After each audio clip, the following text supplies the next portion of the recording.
Hey everybody, it's Jason Blaha here, and I had a subscriber ask what was actually one of the most interesting questions I think I've had in at least a month. And he's saying, hey, I was thinking about the fact that dancers and other people have to learn new motor skills and movements doing their exercise and the routines and everything that they do all the time. When you think about it, all these exercise patterns that people do and movements and things, it requires your brain to make new pathways in it. Could this help maintain brain health and neurological health as we get older? So let me put on my +5 out of weaponsmithing, work on skilling up my crafting a little bit, and let's talk about this. This is an absolutely amazing question. And you know what? As we do more and more research, what is it that we're finding? That physical exercise not only increases lifespan, but it improves quality of life as we age. We're seeing more and more studies that are showing that exercise and training and even weightlifting increases cognition and memory once we get up into our 50s, our 60s, things like that. So something to think about is the fact is that there is such an enormous connection between the body and the mind. The health of your body and the health of your brain are ultimately tied together. They are inseparable. They're inseparable.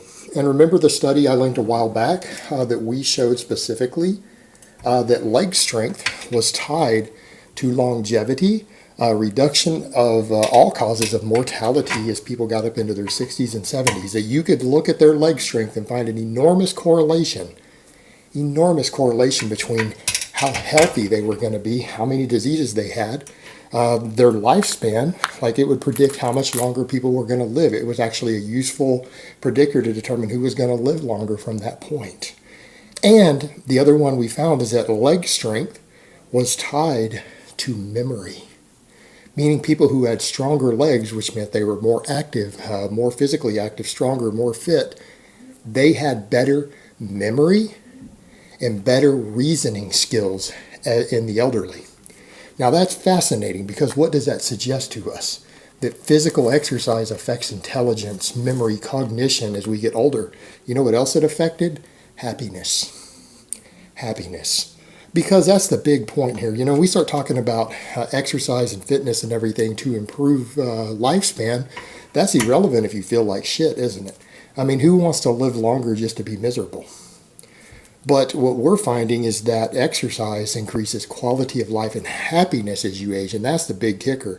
It's not just, hey, can I get an extra 10 or 20 years? Can I get an extra 10 or 20 happy quality years? I mean, that's what it's all about. I mean, even young people say, YOLO, you only live once. Yeah, but what about if you could maintain a happy, vibrant, active, enjoyable life till you're 70, 80, 90 years old? All right, we've seen people, a lot of us have seen people. I watched my own grandfather succumb to Alzheimer's. But we're finding that things like memory and even Alzheimer's and stuff is affected by physical exercise. That working out can prevent a lot of these detrimental things that we see in old age, is memory loss, brain loss. And here's the thing. Every time you learn a new motor pattern, a new physical activity, what happens? It hardwires the brain. It causes a physical change in the structure of the neurons in your brain. So as you are getting older, if you continue to exercise and you occasionally add a new exercise of some type, a new movement, a new form of physical activity, I think this is a big key here. Yeah, we know that direct strength and leg strength and all that affects it. Yeah, you could do nothing but squats and deadlifts and push presses and stuff for the rest of your life to maintain all that. That would be no problem. And we know that works. That does help. We've seen the hard data on it. It's there. Leg strength and full body strength absolutely affects quality of life and diseases as we get older. It has actually turned out when they studied it that leg strength even beat body weight. Meaning even people who had extra body fat were still healthier if they had more leg strength. And normally even higher body fat in old age is considered a detriment, but it wasn't as much as leg strength. Leg strength was the biggest factor that they found as far as all disease mortality rates and everything. It was the biggest factor. And remember those other studies that I linked, so that was fascinating. So we know that's a factor, but what about when it comes to memory and cognition? Well, changing your physical activities around will create new motor pathways in your brain. It will keep your brain fresh.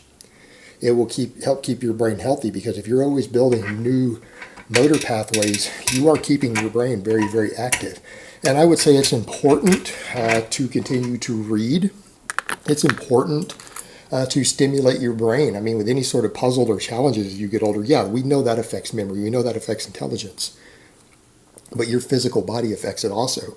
So I would say also that one of the better things you could do is exactly what this person suggested. New forms of physical activity added in randomly every now and then. Find new activities to do as you age. And that should also help with your memory, your cognition, everything else. Because, as we get older, having a physically strong, healthy body is an enormous asset. But also keeping your brain physically fit is an enormous asset also. I mean, who wouldn't want to live a full, long life to be 90 years old while still being strong and healthy at 90 years old? How about having a good sex drive still when you're 90? How about still being good looking? You're better looking than everyone else you know in your age group. Hey, don't knock it. Think about Jack LaLanne there for a minute. The guy was, still admired by women 30 years younger than him, and you guys will laugh, oh, we got a bunch of 60-year-old women. When you're 90, 60-year-old women are probably pretty good looking. He was admired by them in his 80s and 90s because he was fit and in shape, and he was still mentally sharp. He was probably the oldest stud out there, and you got to think about that. He kept his wit also, and that's a big part of it. And I think physical activity plays a role in that, because learning new activities, new motor patterns, having to learn new things as you get older, new forms of exercise, activity, picking up new hobbies that are physical, should, in theory, based upon all that, actually increase your cognitive function. It should make your brain healthier, because ultimately, when you think about it, all your physical exercise, it's all controlled by the brain. It really is. Your nervous system, peripheral nervous system, obviously affects muscle fiber recruitment and everything else, but your brain itself is what's controlling all of that. And it's all tied together. And ultimately, that keeps the brain active. That keeps the brain sharp. That would give the brain a reason to create new motor pathways, just like you would have exercises for your brain that are, doing puzzles and problem solving and reading and literature and music and art. All of those things stimulate the brain, but physical activity, new physical activities can do the same thing. So I think a combination of those things is really the key. That's going to be the big key, basically your fountain of youth. That is how we grow older while slowing down the negative effects of the aging process. That's how you really get a high quality of life as you age. That combination of those things, and that's why I talk about people having a full life, not getting too obsessed with one thing. We need to be well-rounded. You want a high quality life. If you want physical fitness includes your brain. And if you want to maintain ideal fitness for your entire life, you need to stimulate your brain and your body through a lot of different pathways. And that means being a well-rounded person. Because, again, all of those things will affect your brain. And if the brain goes, your body goes right behind it, because then you can't exercise anymore. Your memory and your brain are everything. And you can keep your brain active by introducing new forms of exercise, listening to new types of music, problem solving, puzzles. Again, being a well-rounded person who enjoys a lot of different things, that will keep your brain physically fit. And if your brain stays physically fit, it's easier to keep your body physically fit. And if you can keep your body physically fit, it's easier to keep the brain physically fit. It all works together. It really is. There's such a synergy between the two that they're completely inseparable. And so that person's question, when you think about it, that is really an amazing question. And that's a fantastic way to look at the situation of exercise, aging, and all of that, of maintaining brain health and health of your mind along with that of your body. Because like I said, you really can't separate the two. So you might as well focus on making both of them as physically fit as possible, and they work together in that regard.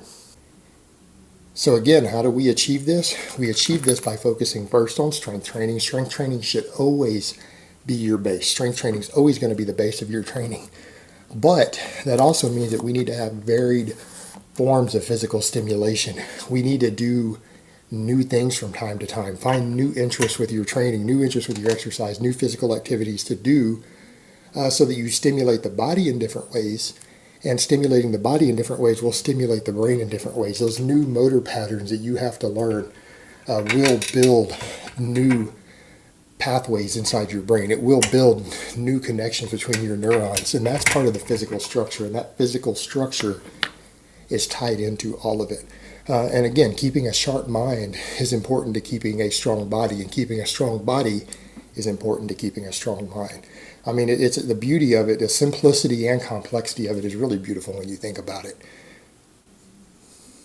All right, guys, but that's really all I have to say on that today. I hope it's been informative, and I will talk to you guys next time.